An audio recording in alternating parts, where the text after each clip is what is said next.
Hello, dear listener. I hope you're doing well tonight. Maybe you're listening to this while lying in bed. Maybe after a long and exhausting day, or maybe you simply wanted to feel understood for a little while.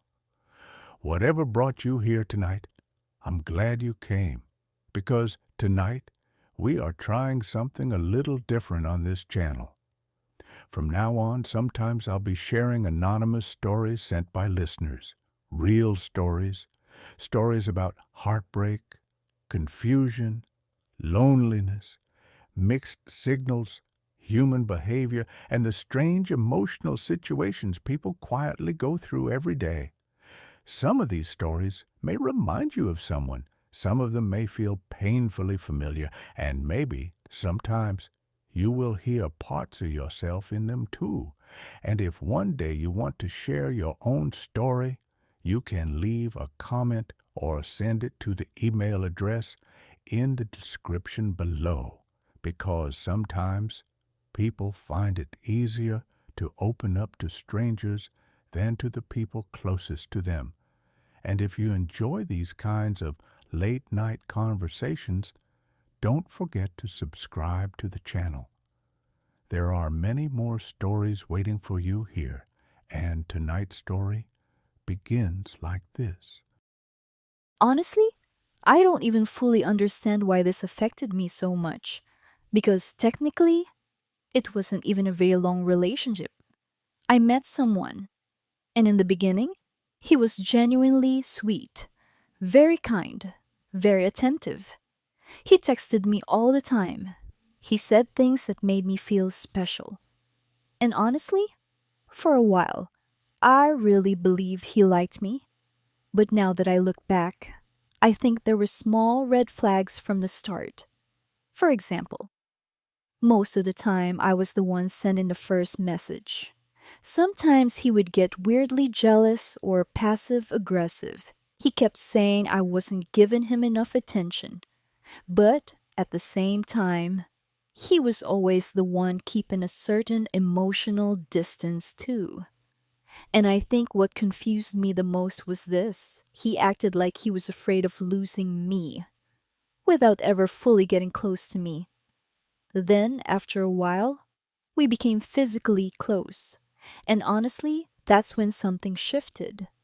It felt like before that moment, he was trying to reach me, and after that moment, he slowly started pulling away. The texts became less frequent. The energy changed. He became colder, more distant, and eventually, he disappeared completely. We didn't even have a huge fight. Nothing dramatic happened. There wasn't some massive breakup moment. He just slowly faded out of my life, like none of it ever mattered. And I think what hurts the most is not even the ghosting itself. It's realizing that someone can make you feel emotionally safe and then suddenly treat you like you were temporary. Because after that, you start questioning yourself. Did I do something wrong?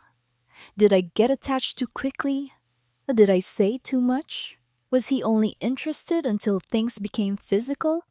And honestly, that thought hurts because I keep replaying everything in my head, trying to understand at what point his feelings changed. Sometimes I think about texting him again, not even because I necessarily want him back, but because part of me still wants an explanation.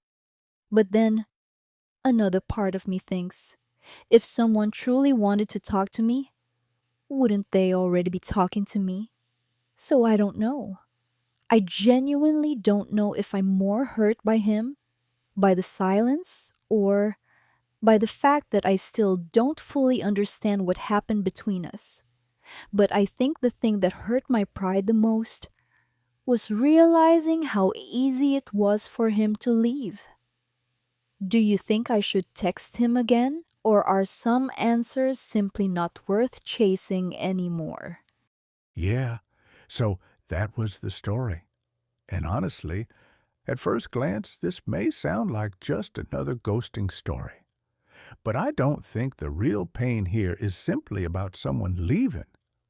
I think the real pain is that the narrator still cannot fully place what happened emotionally, because the human mind hates unfinished stories, especially when someone spends weeks or months making you feel special, making you feel emotionally safe, and then suddenly disappears without explanation.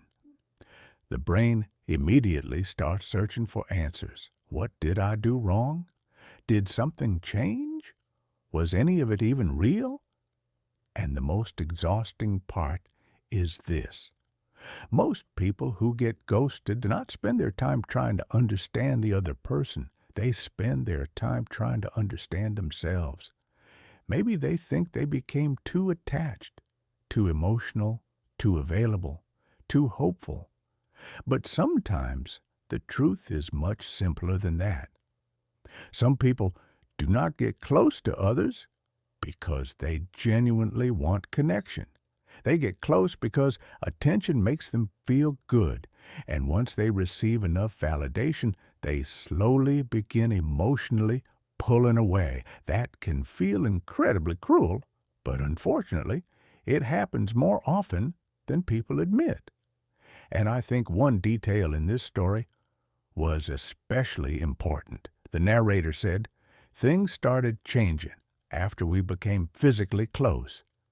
Because for some people, physical intimacy is not about emotional connection. It is about validation, about ego, about feeling wanted. And once they receive that feeling, their emotional interest slowly fades. That does not mean you were worthless. It says far more about their emotional capacity than it says about your value. And I think the narrator's biggest internal conflict right now is this: the tension between wanting answers and wanting to protect her dignity. Because sometimes people do not want to text someone again because they miss them. Sometimes they want to text them because they simply cannot emotionally process the silence. They want clarity, closure, something that finally makes the story make sense. But honestly, if someone truly wanted to speak to you, they probably already would be. And yes, that sentence sounds harsh. But sometimes healing begins when people stop holding on to romantic possibilities and start holding on to reality instead. Because not every answer heals you. Some answers only pull you back into the same emotional cycle again. And honestly, I don't think the narrator needs another conversation.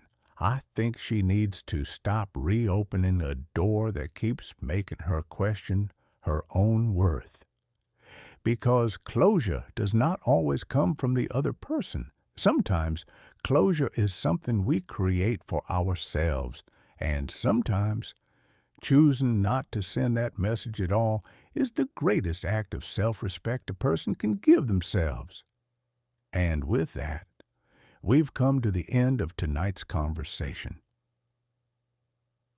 If you've ever experienced something similar, if someone ever disappeared from your life without giving you the clarity you deserved, I'd really like to hear your thoughts in the comments. Because the truth is, most people are quietly going through the same emotional experiences. They just don't talk about them openly. And maybe tonight, hearing someone else's story made you feel a little less alone. Maybe it reminded you that confusion, heartbreak, attachment, and unanswered questions are deeply human things. So, if this story resonated with you, don't forget to subscribe to the channel.